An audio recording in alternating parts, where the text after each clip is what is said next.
Kita masuk ini kepada bab berkenaan dengan bagaimana nak mengeluarkan zakat. Ini adalah sikit lebih kurang apa yang sedang penulis membicarakan. Yang ini penulis mengkhususkan bab ini mengajarkan kepada kita bagaimana kita nak mengeluarkan zakat. Jadi ada perkara yang mungkin saya nak membicarakan sekali lagi sebab mungkin ada perkara yang tidak terang ini pada kali yang lepas. Penulis ini memberikan misal. Satu orang ini dia mengeluarkan zakat. Apabila dia mengeluarkan zakat, dia takut mungkin zakatnya hilang. Jadi dia melakukan niat. Dia mengatakan kalau zakat aku hilang, maka aku niatkan sedekah. Adakah dia mendapatkan pahala sedekah? Penulis Fathul Mu'in mengatakan dia mendapatkan pahala sedekah. Tapi kalau zakat dia tidak hilang, maka zakatnya sah.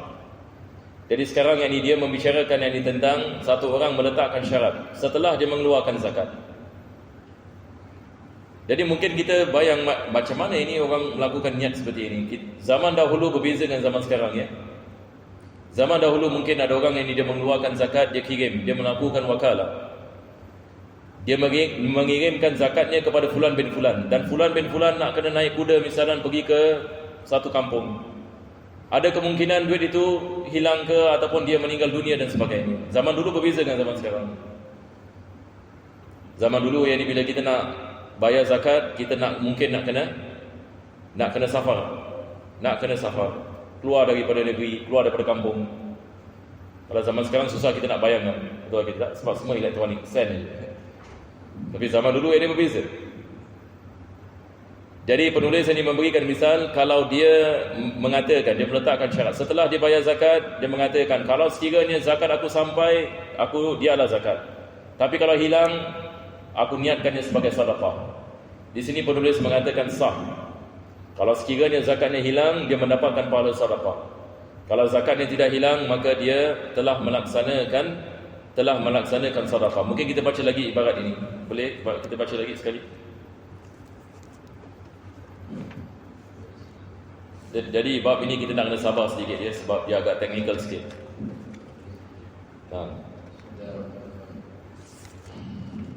Dalam berniat tidak wajib menentukan harta. Page 26. Kita baru page 26. Atas. Dalam berniat tidak wajib menentukan harta yang dikeluarkan zakatnya. Kalaupun menentukannya, maka zakat yang dikeluarkan tidak bisa melimpah untuk yang lain sekalipun yang ditentukan itu ternyata rosak. Nah, ini juga kita membicarakan tentang satu orang menentukan zakat. Yang ini maksudnya dia mengeluarkan duitnya zakat, lepas tu dia niat zakat. Sekarang kita mengatakan ini adalah duit zakat sebab dia sudah menentukannya. Berbeza kalau dia belum lagi menentukannya. Misalnya ini dia ada $10,000, dia belum lagi menentukan duit zakat dia. Tapi kalau dia sudah keluar ini duit zakat, selepas itu dia menentukan itu sebagai zakat, maka itu sudah menjadi duit zakat sebab dia telah menentukannya. Boleh faham insya-Allah ya? Nah. Kerana tidak niatkan zakat itu untuk harta yang lain tersebut. Dari sini bisa diketahui kalau ia berniat bila harta tersebut rosak, maka untuk zakat yang lainnya, dan ternyata rosak, maka zakat bisa melimpah untuk selainnya. Lain halnya jika ia berkata, inilah zakat hartaku yang tidak ada di tempat jika masih ada, atau inilah sedekah, kerana tidak adanya kemantapan dalam menunaikan kefarduan. Ya, teruskan. Ini yang kita bicarakan minggu lepas. Nah, teruskan. Bila ia berkata, inilah zakat hartaku yang tidak ada di tempat jika masih ada, dan jika telah rosak, maka ini sedekah. Dan ternyata hartanya telah rosak, maka menjadi sedekah. Kalau ternyata masih ada, maka menjadi sebagai zakat. Ini seperti mana saya mengatakan tadi, ini dia meletakkan syarat. Ini semua penulis sedang menerangkan kalau dia telah mentakyinkan.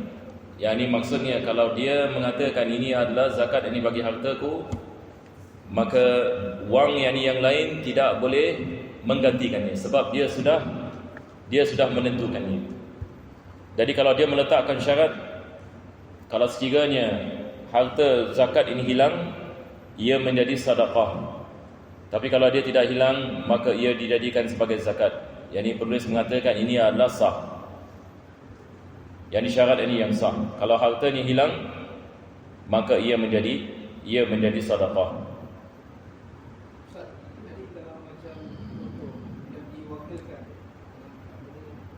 Orang yang diwakilkan dia pergi tempat, pos itu dia hilang. Wang zakat ni dibuka orang. Maka still baik aku ni orang yang nak kasih wang zakat tu wajib atas dia untuk keluarkan lagi untuk zakat. Sekarang ini dia sudah mengeluarkan duit untuk zakat. Dia sudah mengeluarkan duit ini untuk zakat. Maka selepas itu duit zakat itu hilang. Ini yang penulis ini membicarakan. Duit zakat itu yang hilang. Maka apabila ini dia mengeluarkan ini duit zakat tersebut, maka dia telah melaksanakan kewajipan ini zakat. Dia telah melaksanakan kewajipan ini zakat. Nah, tapi kalau sekiranya dia meletakkan syarat, dia mengatakan kalau sekiranya wang itu hilang ataupun duit itu ini dirompak, maka ia menjadi sedekah, maka dia mendapatkan ini pahala ini sedekah. Nah, jadi bila dia mendapatkan pahala sedekah, diwajibkan yang ini dia mengeluarkan yang ini zakat. Sebab ini itu bukan yang dikirakan sebagai zakat, itu dikirakan yang ini sebagai yang ini sedekah. Jadi sekarang kita mesti faham satu orang sudah mengeluarkan duit zakat. Berbeza kalau dia belum lagi bayar. Dia belum bayar selepas duit itu hilang. Maka sekarang kita mengatakan dia nak kena bayar yang ini sekali lagi.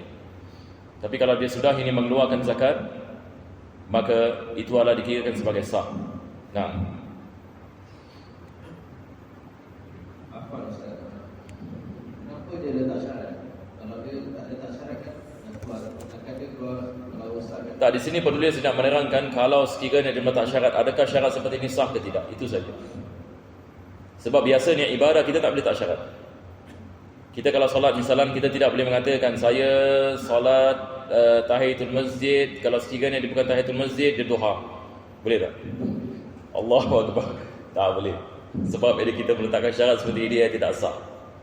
Kita kalau niat dalam solat, sama ada kita nak tahiyatul masjid ataupun duha. Tapi kita tidak boleh mengatakan kalau sekiranya solat tahiyatul masjid tidak sah, maka dia menjadi duha. Tak boleh. Tapi dia nak terangkan di sini dalam bab zakat ini boleh. Dalam bab zakat kita boleh meletakkan ta'liq. Nah, Apabila seseorang yakin terkena kewajipan zakat, tapi ragu apakah sudah membayarkannya, lalu ia mengeluarkan harta dan berniat, jika saya masih terkena kewajipan zakat, maka inilah zakat itu. okey, yang ini ada perkara yang penting ya. Sekarang yang ini satu orang dia dah keluarkan zakat, lepas itu dia syak. Mungkin ada zakat yang lain dia nak kena keluarkan. Tapi dia tak tahu. Tapi dia keluarkan saja zakat. Bila kita faham insya-Allah to play safe. Sah ke tidak? Di sini penulis mengatakan sah. Sebagai misal, satu orang ini dia kira duit zakatnya, dia mengatakan duit zakat saya adalah misalan $500. Tapi ada kemungkinan dia 500 lebih. Tapi saya tak tahu. Adakah dia 500 lebih ataupun 500? Jadi dia mengatakan to play safe saya keluarkan 700 lah, senang. 700 saya keluarkan. Jadi dia menyangkakan 500, tapi to play safe dia keluarkan lebih. Sekali kebetulan pula zakatnya sebenarnya 550. Yang 50 ni sah ke tidak? Sebab dia berdasarkan kepada syak, betul ke tidak? Dia berdasarkan kepada syak. Maka di sini dia adalah sah walaupun ia berdasarkan kepada syak. Dia dikirakan sebagai zakat. Bagaimana dengan 150 yang lain? Dia mendapat pahala sedekah. Dia mendapat pahala sedekah sebab ini itu bukan zakat. Boleh faham insya-Allah ya? Itu sebab ini digalakkan kita bila kita keluar zakat, kita keluarkan lebih sedikit. Sebab kadang-kadang kita punya perkiraan salah. Betul ke tidak? Kadang-kadang kita punya perkiraan salah. Itu sebab saya heran kadang-kadang ada orang mengatakan bila nak keluarkan zakat, lihat ini kepada book USB. Tengok. 1 tahun ini kat mana? Dekat mana dia punya persamaan yang ini rata. Ini bagi saya perkara bahaya. Kenapa bahaya? Sebab ada kemungkinan duit kita lebih daripada itu. Sebab kita hari ini kita bukan simpan duit dalam bank saja. Kita punya cash money, betul ke tidak? dan sebagainya. Dan susah kita nak pastikan. Kita nak pastikan jumlah yang continuous dalam 1 tahun. Boleh tak kita pastikan? Susah yang ni. Lebih-lebih lagi bagi orang yang sentiasa belanja dapat duit, belanja dapat duit, belanja dapat duit. Macam mana? Macam mana dia nak memastikan where is the line? Itu sebab when to play safe kita ambil yang paling tinggi. Paling tinggi. Ada orang mengatakan, tapi paling tinggi tapi itu sepatutnya yang ni tak apa? Kita dah bayar yang lebih. Walaupun yang lebih, apa salahnya kita bayar zakat yang lebih dan kita selamat? Betul ke tidak? Zakat yang ni lebih afdal ke yang kurang lebih afdal? Kita tanyakan soalan. Satu orang dia mengeluarkan zakat yang lebih afdal ataupun dia mengeluarkan yang ni yang kurang. Satu orang ini dia mengeluarkan zakat hanya bagi yang wajib saja. Satu orang ini dia mengeluarkan zakat lebih daripada itu. Hatta kalau ia tidak jadi zakat, tapi dia mendapatkan pahala di sisi Allah Subhanahu Wa Taala. Al-Imam Syafi'i dia ada satu rakan. Saya teringat tu kisah ni. Dia ada satu rakan, tapi rakan dia Hanafi. Al-Imam Syafi'i dia ada kawan baik. Dan kawannya badannya besar. Jadi Al-Imam Syafi'i mengatakan ni'mas samin. Sebaik-baik ini orang yang badan besar. Apa sebabnya? Sebab kawan dia ni yang Hanafi ni, dia mengeluarkan zakat bagi semua harta dia. Yang ni maksudnya dia karim. Dia mengeluarkan zakat bagi semua hartanya. Dan dia ada ladang yang besar dan ada pokok-pokok. Semua jenis buah-buahan dan tanaman yang dia tanam, walaupun tak sampai nisab pun dia keluar zakat. Walaupun tak sampai nisab, dia akan keluarkan 10% usyur. Semua yang dia melihat, walaupun tak wajib pun dia akan keluarkan. Al-Imam Syafi'i tulis syair. Saya dulu hafal dua bait daripada syair ni. Dia memuji kawan ni. Saya hanya ingat ni'mas samin, tapi saya lupa dia siapa nama ulama dia. Ulama besar ni Hanafi. Itulah kawan ini Al-Imam Syafi'i. Yang ini maksudnya di sini adalah para yang ulama apabila mereka mengeluarkan zakat, sentiasa mereka akan melebihkan. Bahkan benda yang tak wajib pun mereka mengeluarkan. Seperti zakat zaitun. Di Palestin, ulama mazhab Syafi'i pun keluarkan zakat zaitun. Walaupun dalam mazhab Syafi'i, zakat zaitun ini tidak wajib. Zakat zaitun tidak wajib. Buahan hanya 2 saja. Dalam mazhab Syafi'i hanya 2 jenis buahan. Sama ada kurma ataupun anggur. Satu orang tanam zaitun, dia keluarkan dari zaitun ini sebagai zakat. Apa sebabnya? Sebab dia lebih manfaat kepada fakir miskin. Dia lebih manfaat ini kepada fakir miskin. Satu orang tanam apple, dia keluarkan apple ini sebagai zakat. Ini kalau ikut ini mazhab Imam Abu Hanifah, yang ini wajib. Yang di tiap-tiap benda yang tumbuh. Cuma kita dalam mazhab Syafi'i ini adalah khilaf ketara yang kita dengan mazhab Hanafi dalam masalah ini. Sebab dalam mazhab Hanafi segala-galanya yang ni, apa yang kita tanam semua ini ada zakat. Apa yang kita tanam ini ada zakat. Cuma kita dalam mazhab Syafi'i sangat ringan ini tentang ini perkara ini. Hanya ini kita mengatakan zakat diwajibkan hanya bagi qut. Seperti mana kita mengatakan ni, makanan pokok saja. Beras, gandum. Tapi kalau satu orang tanam bayam, tidak ada zakat di atas bayam.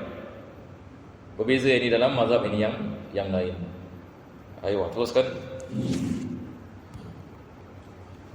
Jika saya masih terkena kewajipan zakat, maka inilah zakat itu. Dan jika tidak, maka ini sebagai sedekah sunnah. Boleh faham insyaAllah? Yang ini dia mengatakan, kalau sekiranya zakat diwajibkan ke atas saya, maka duit itu dibayar sebagai zakat. Kalau tak, dia menjadi sedekah. Sah? Boleh. Jika ternyata masih berkewajipan zakat, cukuplah harta itu. Kalau tidak, maka menjadi sedekah sunnah. Demikian fatwa kita. Nah, yang di bukunya, yang ini Syekh Ibn Hajar mengatakan sedemikian. Boleh faham insyaAllah misal ini? Seperti mana tadi kita mengatakan kan? Dia mengatakan kalau sekiranya diwajibkan saya zakat, maka saya mengeluarkan zakat daripada duit itu. Kalau tak, ia menjadi sedekah. Teruskan. Sudahlah cukup sebagai zakat secara pasti bila orang memberikan harta kepada Nah, satu orang ini diberikan kepada mustahiqin. Mustahiqin maksudnya di sini asnaf ya. Yang ini golongan fakir dan miskin. Dia berikan duit tapi tak niat zakat, tidak sah. Jadi di sini penulis ini membicarakan tentang niat. Jadi wajib niat. Itu adalah moral of the story kat sini. Ini semua adalah misal. Tetapi moral of the story dia nak mengatakan kepada kita diwajibkan niat, dan niat adalah hati. Niat yang dimaksudkan adalah dalam hati. Teruskan. Tidaklah sah disyaratkan membaringkan niat dengan penyerahan harta. Bahkan telah cukup bila sudah berniat sebelum menyerahkan zakat, iaitu dikala memisahkan harta zakat dari yang dikeluarkan zakatnya. Okey, sekarang kita nak kena faham perkara ini ya. Penulis ini mengatakan ini adalah muqaranatun niyyah. Soalannya adalah, adakah diwajibkan kita niat apabila kita memberi? Yakni maksudnya bila kita nak memberi kepada fakir miskin misalnya, adakah diwajibkan kita niat apabila kita memberi? Boleh kita faham insya-Allah soalan ini. Adakah diwajibkan kita niat zakat apabila kita memberi ataupun tidak diwajibkan? Kalau kita mengatakan tidak diwajibkan, adakah dibolehkan misalan kita niat zakat setelah kita memisahkan wang? Jadi saya akan memberikan misal. Sekarang ini misalan saya duit zakat saya kira duit zakat saya $300. Jadi saya keluarkan $300 daripada wang saya dan saya niatkan ia sebagai zakat. Berapa? $300. Lepas itu saya cari fakir dan miskin. Apabila saya nak memberi duit itu kepada fakir dan miskin, adakah diwajibkan saya niat sekali lagi? Ini soalan. Boleh faham insya-Allah? Sekali lagi ya. Sekarang ini saya ada $300. Saya keluarkan duit $300 daripada wang simpanan saya. Dan saya niatkan duit ini sebagai zakat harta saya. Selepas itu, bila saya jumpa mustahiqin, sebagaimana penulis mengatakan, mustahiqin, yakni asnaf, manusia-manusia yang boleh terima zakat, saya memberikan duit itu kepada mereka. Adakah diwajibkan muqaranatun niyyah di sini? Ini soalannya. Yakni maksudnya bila saya bayar kepada fakir miskin, saya nak kena niat lagi sekali. Maka di sini penulis mengatakan tidak disyaratkan membaringkan niat apabila kita memberi. Tetapi cukup dengan azlul mal. Dia mengatakan apabila kita memisahkan harta. Nampak tak?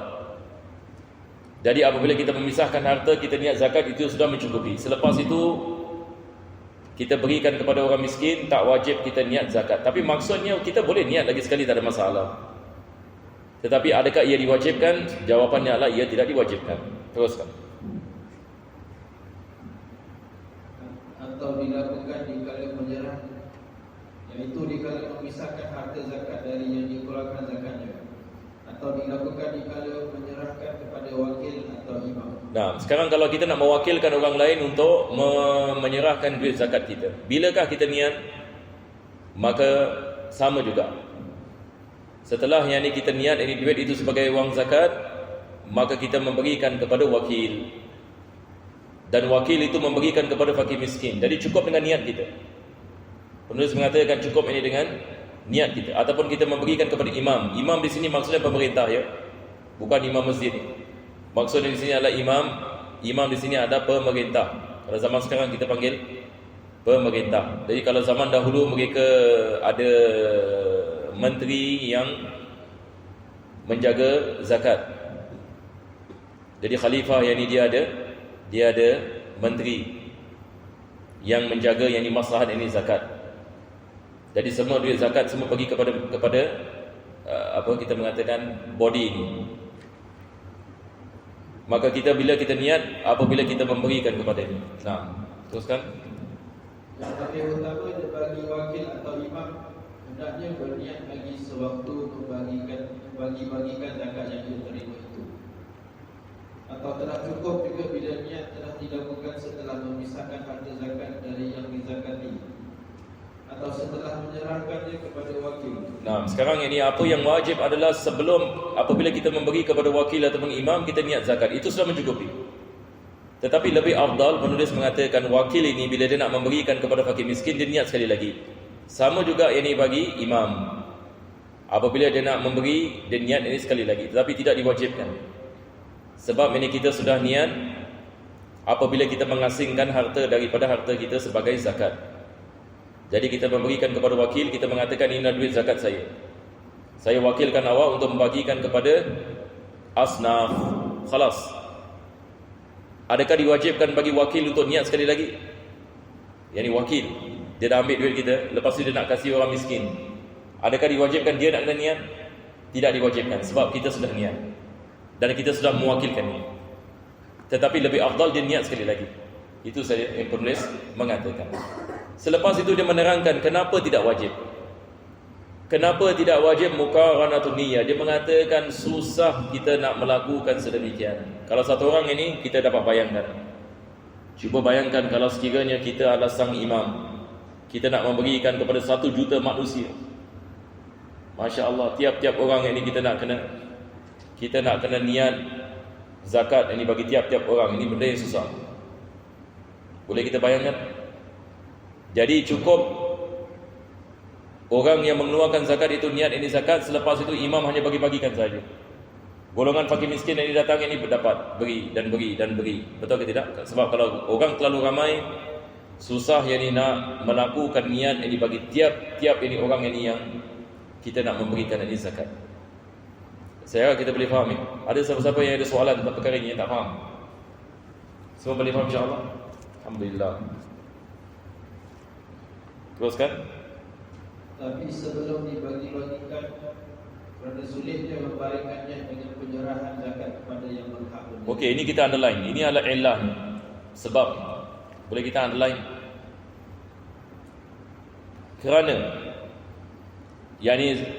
Kerana ini maksudnya apa? Maksudnya kenapa kita mengatakan tidak diwajibkan muqaranah niyyah? Kenapa Islam tidak mewajibkan kita bila kita memberikan kepada fakir miskin kita niat? Kenapa? Sebab kesusahan. Dia mengatakan apa? Kerana sulitnya membaringkan niat dengan penyerahan zakat kepada yang berhak menerimanya. Susah. Kita mungkin kalau kita lihat kepada keadaan kita mengatakan apa yang susahnya? Kalau kita satu orang, memang betul tak susah. Kalau kita bagikan sendiri, memang tak susah. Tapi sekarang ini kita bayangkan duit zakat in millions. Dan orang yang boleh menerimanya juga dalam jutaan. Kalau kita mengatakan diwajibkan membaringkan niat, ini maksudnya tiap-tiap fakir ataupun tiap-tiap orang yang menerima zakat, orang yang menghulurkan mesti niat ini bagi tiap-tiap. Ini kita dapat bayangkan, ini mungkin ada susah sikit. Betul ke tidak? Kadang-kadang terlupa. Ada orang yang dia dah bagi-bagi, terlupa tak niat. Adakah maksudnya tidak sah? Wakil lupa nak niat. Wakil yang ni lupa nak niat. Ataupun imam, pekerja yang dibagi sang imam, dia terlupa yang dia nak niat. Kalau kita mengatakan wajib membaringkan niat bagi tiap-tiap pemberian, maka tidak sah ini zakat. Betul ke tidak? Tetapi Islam ini memudahkan. Yang penting bila kita nak bayar zakat, kita niat. Khalas. Lepas itu kita berikan kepada wakil. Lepas itu wakil yang diberikan. Hatta kalau dia tidak niat zakat, wakil tidak niat zakat, ada masalah ke tidak? Tidak ada masalah. Jadi kalau kita faham ini masalah ini, kita tak kelang kabut. Hatta kalau wakil yang mengatakan saya terlupa nak niat, tidak ada masalah. Sebab ini kita sudah niat dan kita sudah mewakilkannya. Boleh insya-Allah. Tetapi afdal seperti mana penulis mengatakan, kita niat sekali lagi. Itu yang lebih afdal.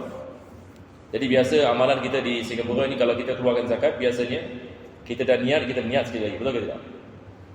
Kita bila kita nak bayar fakir miskin, bila kita baginya, kita niat sebagai zakat.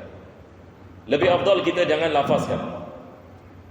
Lebih afdal kita jangan mengatakan minta maaf ini adalah duit zakat saya. Sebab kadang-kadang ada orang sensitif kan, dia bila terima duit zakat macam wallahu a'lam, ada orang ini dia rasa agak sensitif sedikit.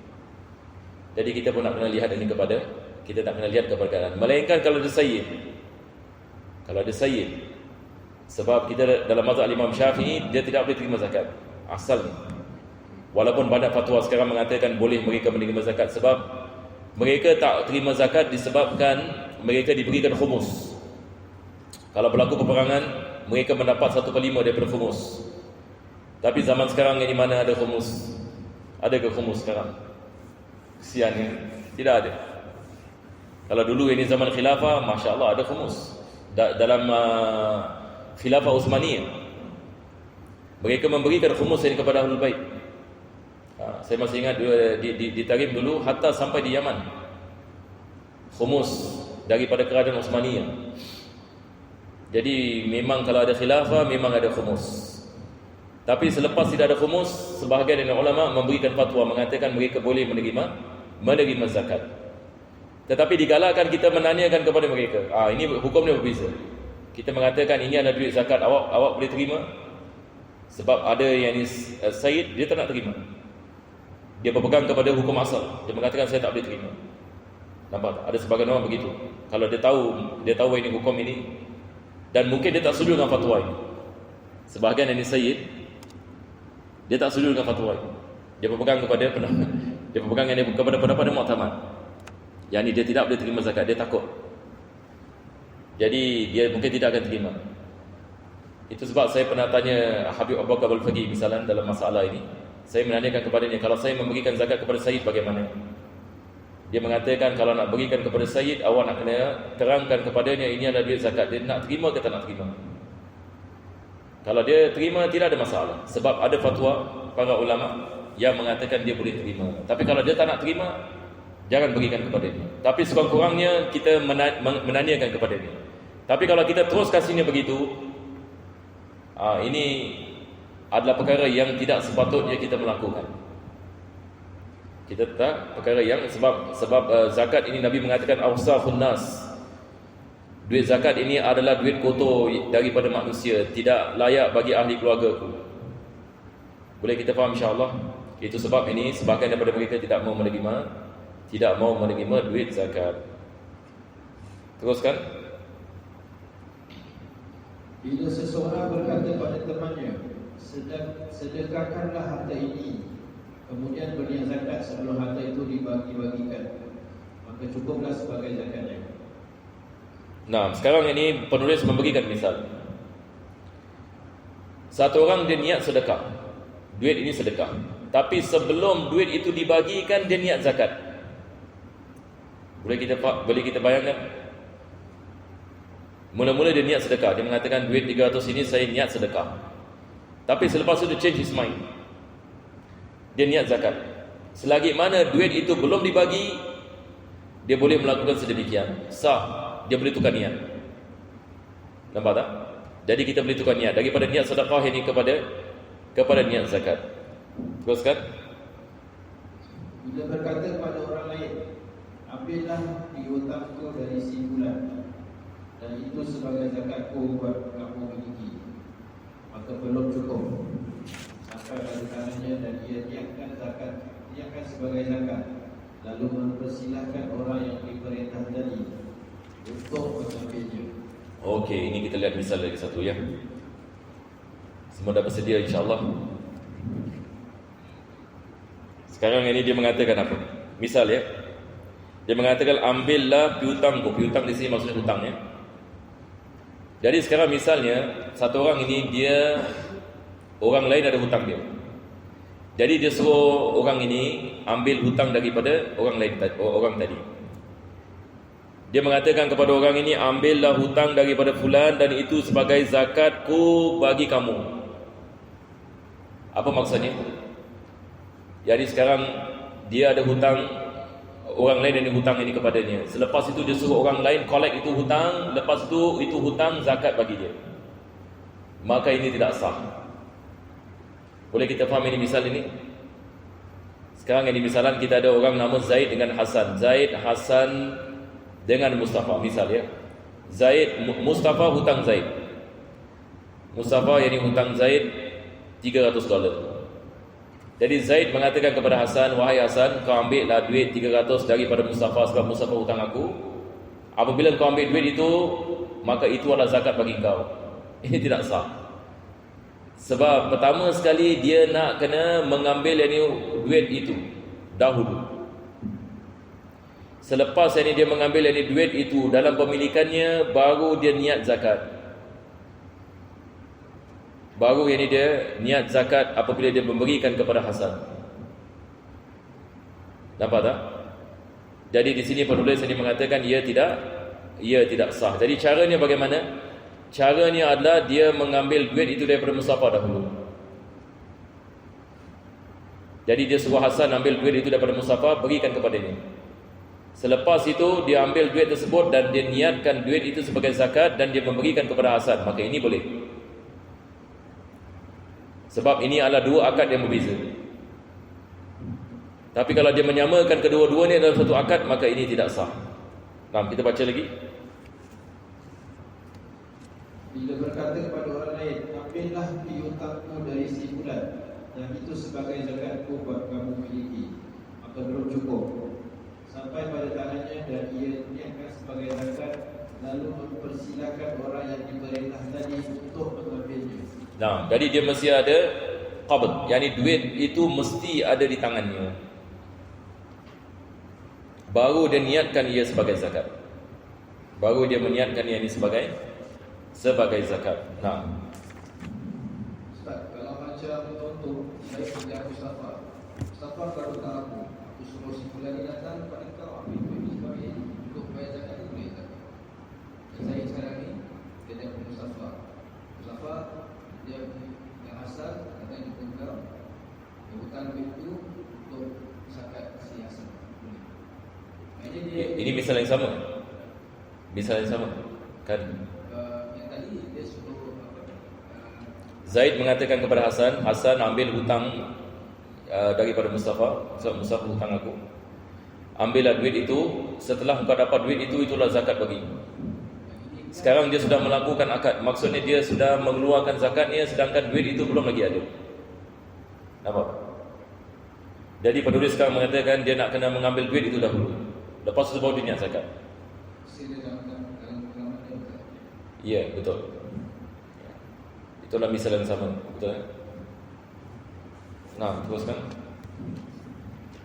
Sebagian ulama mengeluarkan fatwa, sesungguhnya mewakilkan untuk mengeluarkan zakat secara mutlak adalah berarti mewakilkan pula dalam niat penzakatannya. Nanti apa saya ini page berapa, 26 kan tadi? 28. Ya, angin tiup. Baca sekali lagi. Sebagian ulama mengeluarkan fatwa, sesungguhnya mewakilkan untuk mengeluarkan zakat secara mutlak adalah berarti mewakilkan pula dalam niat penzakatannya. Nah, ini adalah berkenaan ini dengan niat ini yang mutlak. Maksudnya dia tidak mengkhususkan duit yang dia memberikan ini adalah duit untuk sedekah ke untuk zakat. Dia mewakilkan orang lain untuk memberikan kepada fakir miskin, tetapi dia tidak meniatkan ia sebagai zakat. Dia melakukan niat yang mutlak. Jadi kita tidak mengetahui sama ada ini adalah duit zakat ataupun duit sedekah ataupun duit hadiah ataupun yang ini duit untuk dia nak memberikan kepada orang. Maka ini tidak mencukupi, sebab ini adalah niat yang mutlak. Mutlak ini apa maksudnya? Yakni dia tidak mentakyinkan sama sekali. Jadi maksudnya di sini adalah zakat kita mesti mengkhususkan ia sebagai zakat baru sah. Tapi kalau kita niat ini mutlak, ini untuk nak bantu orang misalnya, ini tidak dikirakan sebagai kita melaksanakan zakat. Teruskan. Dalam hal ini guru kita berkata, di sini perlu diteliti, bahkan yang beralasan adalah bahawa pemilik zakat wajib berniat. Nah, wajib berniat zakat. Yani bila dia nak memberikan duit kepada wakil, wajib dia niat zakat. Dia tidak boleh niat mutlak. Dia wajib ini mesti niat zakat. Teruskan. Atau menyerahkan perniatannya kepada wakil. Menyerahkan perniatannya kepada wakil. Yang ini dia mengatakan yang ini kepada wakil, ini adalah duit zakat. Ini adalah duit zakat. Teruskan. Al-Mutawakkil dan lainnya berkata, wakil wajib berniat bila kefarduan zakat mewakil justru pengguna harta wakil. Misalnya mewakili berkata kepada wakil, mewakili berkata kepada wakil, tunaikanlah zakatku dengan mengambil hartamu agar memperuntukkan perbuatannya itu untuk mewakil. Jadi di sini penulis ini mengatakan, kalau sekiranya seseorang itu mengatakan addi zakati min malika, yakni seorang ini mengatakan kepada orang yang dia mewakilkan, dia mengatakan bayarkanlah zakatku daripada hartamu. Jadi yang wakil ini melakukan sedemikian. Jadi bila dia mengeluarkan duitnya untuk membayar, dia meniatkan, dia tahu bahawasanya ini adalah daripada duit zakat orang yang mewakilkannya. Maka ini sah niat seperti ini. Sebab kenapa? Sebab dia niat zakat. Itu cerita dia. Jadi sebenarnya penulis ini nak menerangkan kepada kita yang paling penting apabila kita nak mengeluarkan zakat, wajib kita niat. Itu cerita dia. Bila kita nak mewakilkan orang lain, kita nak kena terangkan kepada wakil, ini adalah zakat, ini harta saya. Jadi selagi mana dia memberitahukan kepada wakil dan dia niatkan ini adalah duit zakat, maka tidak ada masalah. Zakat ni sah dan wakilnya memberikan kepada mereka-mereka yang berhak. Wallahu a'lam bishawab. Disebabkan masa kita berhenti di sini, kalau sekiranya ada soalan boleh tanya insya-Allah.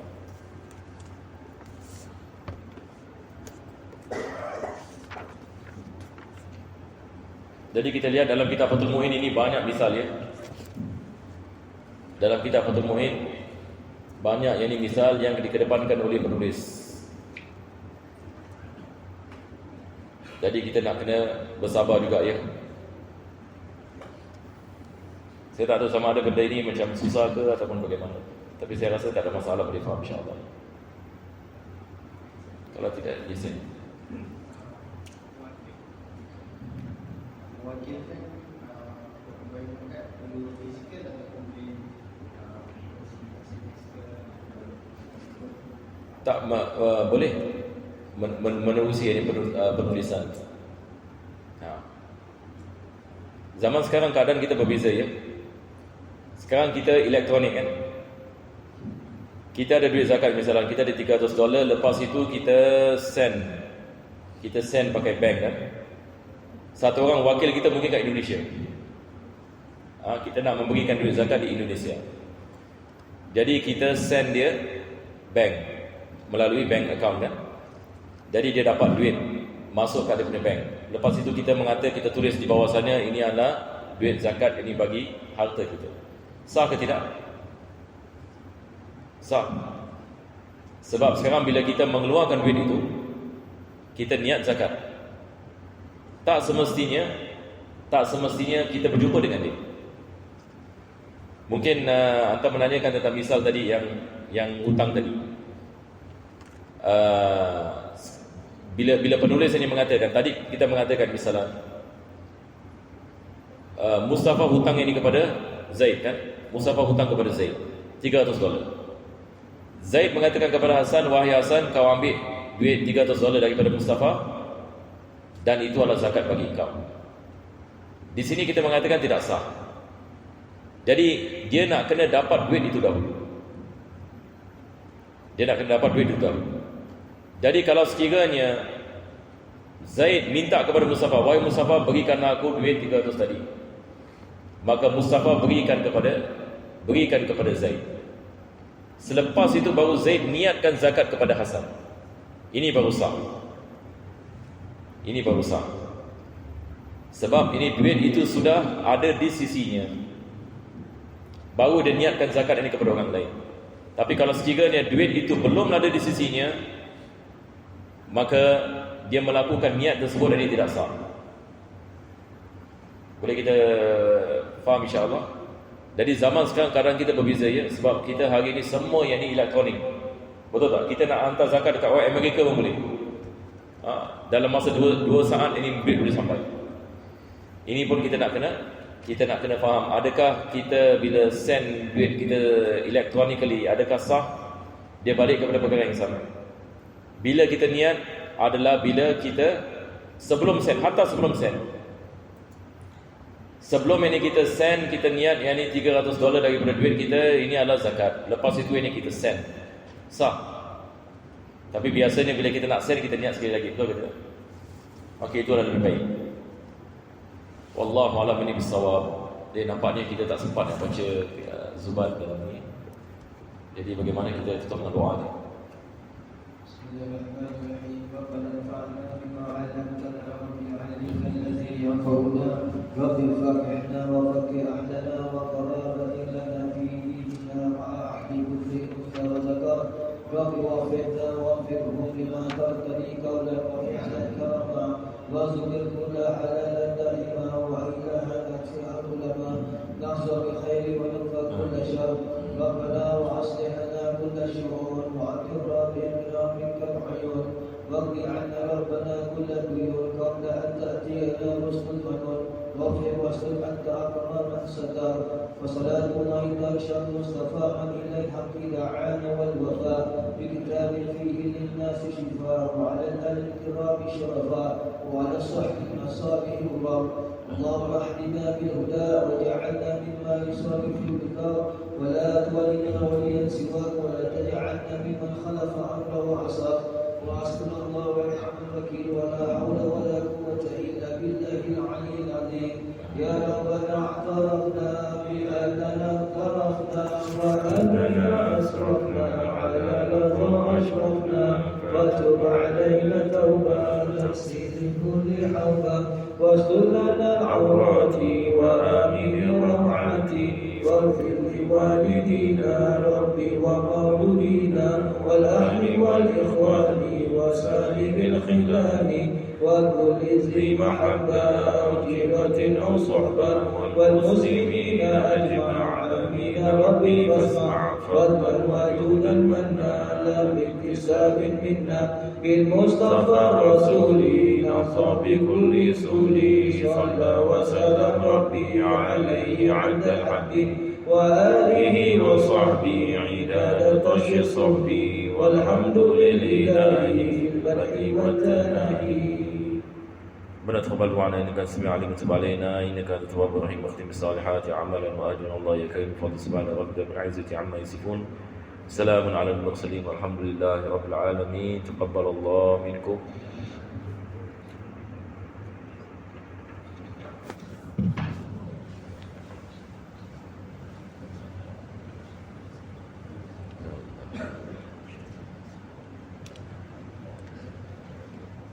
اللهم صل